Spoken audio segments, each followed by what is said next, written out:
as of today, Halloween is officially over. And though I have enjoyed having this little wild thing Max in my home, I can't say that I'm all that sad. I know for several of you, Halloween really is your favorite time of year. And I look forward to seeing how I might change my view of Halloween through the eyes of a little one. But the truth is, I've never been able to totally immerse myself in the Halloween traditions. And I blame this on what I know to be my overactive imagination. You see, it's the scary movies that I have such a hard time embracing. I didn't want to stand out as a teenager, so I watched them anyway, knowing that it would be weeks before I would no longer see those white-faced villains peeking out at me from behind bushes or peering out from behind parked cars. And I still watch suspenseful TV shows through the cracks of fingers, and I listen with finger-plugged ears, and I pick up the pace, honestly, when I walk from my kitchen to my bedroom in the dark. My overactive imagination doesn't sleep when I do, but instead it takes the opportunity for this extended recess. This is especially true if I'm anxious about something, like a sermon or a soccer game or a test. In my dreams, I have shown up to church without a sermon, or I just didn't show up at all. I've arrived late to games missing a cleat or a shin guard or both, and very well aware that I am no longer in soccer shape. I know that I'm not alone. It's fascinating how consumed we are, our minds become with our anxieties that we carry around with us, and our imaginations too. It's like these things take on a life of their own and begin a takeover in the very depths of our minds. I was reminded of this when reading our parable for this morning. We learned so much about this parable from the very first line. The land of a rich man produced crop abundantly. We are no strangers to Luke's stories about rich people. Rich people often serve for Luke as the example of what not to do. And this character is no different, except he's not just a rich man. He's a rich man who is lucked into a plentiful harvest. It's possible that he may turn out to be this exemplary character, but it's not likely. Immediately, he has a problem. The produce is so plentiful that his current barns will not hold all of it. So he begins considering a solution, and he decides on one. The story allows us to eavesdrop on his private conversations. And so we hear his inner thoughts. The rich man says to himself, I know I will tear down all my barns, and I will build up bigger ones to store all of my grain. Then I will say to myself, Self, you have done well for yourself. You have many things stored up for years. Eat, drink, be merry. And then God responds to him, You fool! This very night your life is being demanded of you, and the things that you have stored up, whose will they be?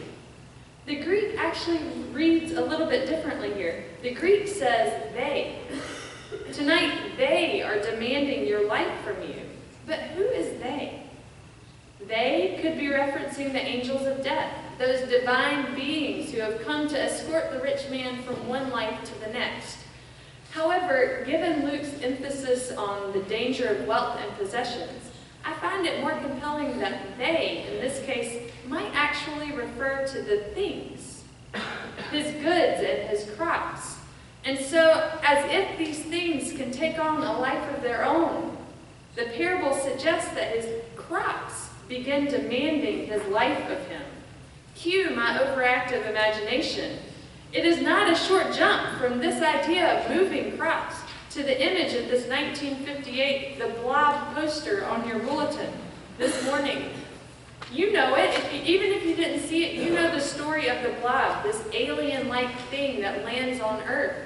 It is a people eater, and as it eats its victims, it becomes larger and larger until it begins to terrorize this city. This is what I imagine with this parable. Crops that are overflowing from a barn, heading down to take over their rich man in his home. It's a little bit of a comic relief here for Luke in this very short story. And while it might seem a bit dramatic, Luke leaves us puzzling over this obscure grammatical choice. Because we know that there is some truth in this, that things can take on their own life and gradually consume us. Unlike many of the other parables that we have discussed in our series, this one does not usually cause much trouble. Its interpretation over the years has remained fairly consistent. At this point in the Gospel, Luke is trying to convey to the community the depth of commitment it takes to follow Jesus, with a particular focus on possessions. Just before the parable begins, Jesus warns us to be on guard against all kinds of greed. And so greed, in all of its forms, provides us the framework for hearing this parable again. The parable begins, "The land of a certain rich man had an abundant crop." It is important to note here that the word Luke chooses for land is not the typical word that you would choose for a field of sorts, but instead it means a district. So what we have here is a man who has a whole county of crops, and he decides that he wants to keep it all for himself. This simply sets up the parable. So far, the man hasn't done anything wrong. Upon realizing his crop is more than he's able to store, he decides that he will tear down his old buildings and build bigger ones. And at this point, he still has done nothing wrong. We might think he's done something unnecessary. We may even think that this is excessive waste. But there might be some hope here. Perhaps this is an extravagant, generous act for him, that he is building these bigger barns, that he might preserve this crop for more than just himself, but for others.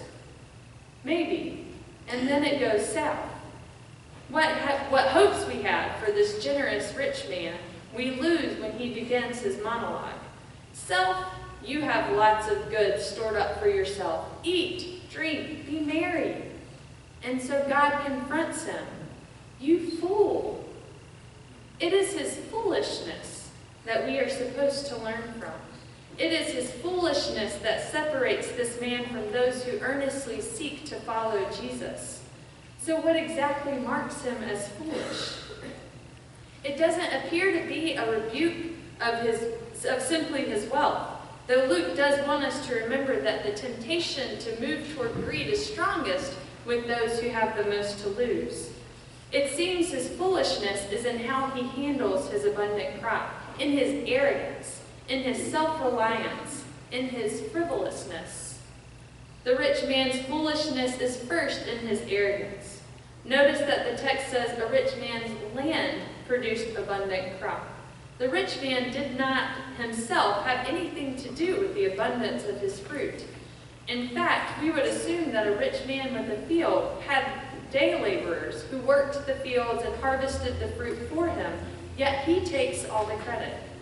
He is oblivious to the ways that he benefits from others' hard work, and he makes no mention of the needs of the people around him, though we must assume that he lives in a community of people, some who do have their own food stored up, but others who would not.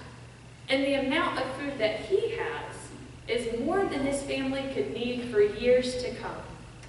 And yet, we must assume there are people just outside his storehouse who do not have food for tomorrow. The rich man's foolishness is in his self-reliance.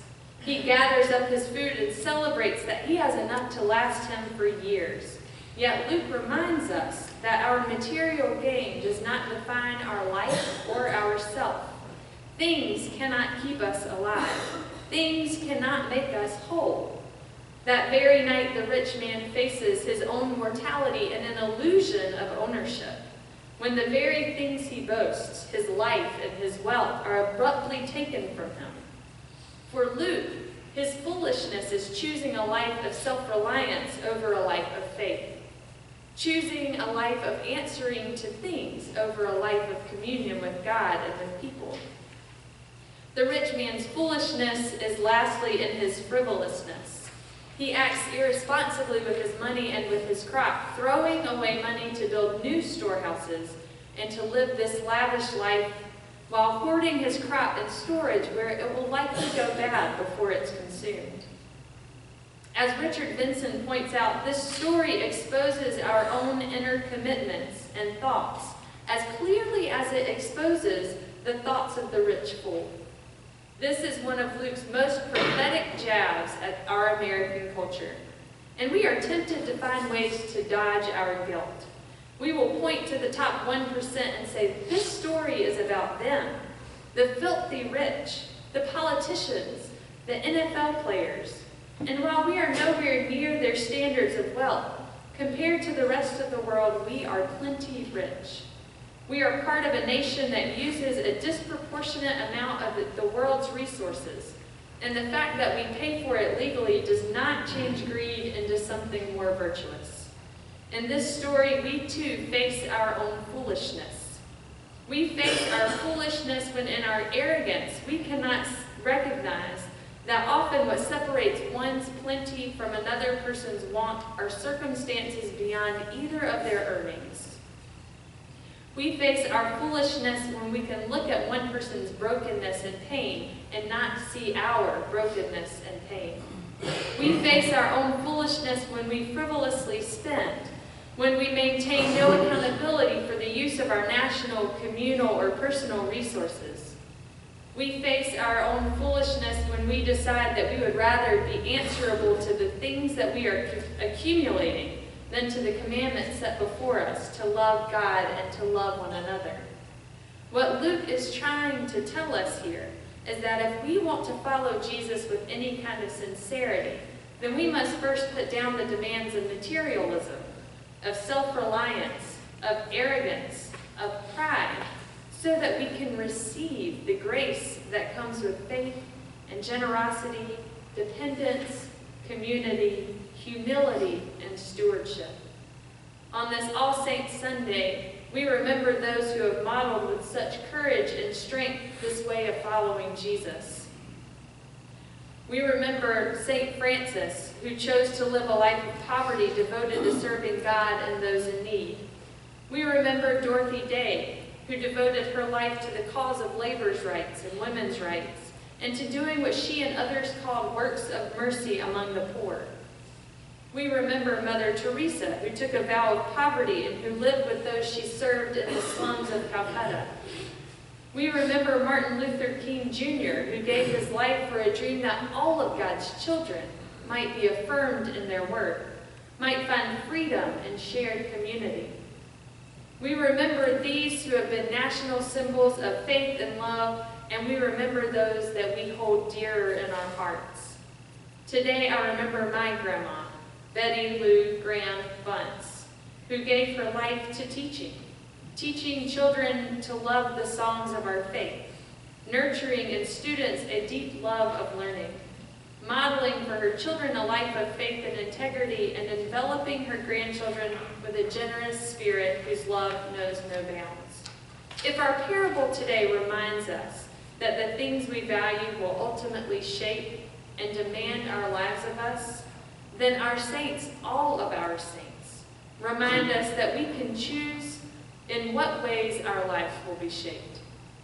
We can choose, as the rich fool did, to shape our lives with things that will leave us without life. Or we can choose, as our saints have, a way of being that enhances our living, that makes us rich toward God, consuming ourselves and our overactive imaginations with works of generosity, works of humility, and works of